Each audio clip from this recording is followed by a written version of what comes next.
മൂളിപ്പറന്ന 8 സിക്സറുകൾ, boundary line കടന്നുപോയ 5 ഫോറുകൾ.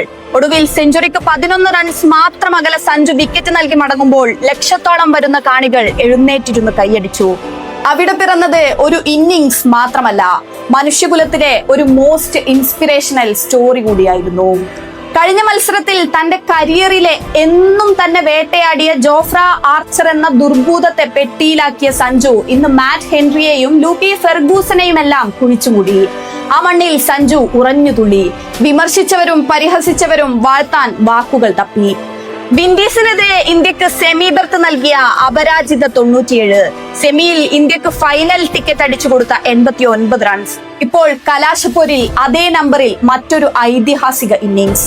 ടൂർണമെന്റിൽ അവസരം കിട്ടാതെ അഭിഷേക് ശർമ്മ അസുഖബാധിതനായതുകൊണ്ടും ടോപ്പ് ഓർഡറിലെ ലെഫ്റ്റ് കോമ്പിനേഷൻ പൊളിഞ്ഞതുകൊണ്ടും മാത്രം 11-ലെത്തിയ താരം ഇതുവരെ 5 മത്സരങ്ങളിൽ നിന്ന് അടിച്ചുകൂട്ടിയത് 321 റൺസാണ്. 24 സിക്സറുകളും 26 ഫോറുകളുമാണ്. മറ്റു താരങ്ങൾ 9 മത്സരങ്ങളോളം കളിച്ച ടൂർണമെന്റിൽ പക്ഷേ ഇന്ത്യയുടെ ടോപ്പ് സ്കോറർ ഇപ്പോൾ മറ്റാരുമല്ല, സഞ്ജു വിശ്വനാഥ് സാംസൺ.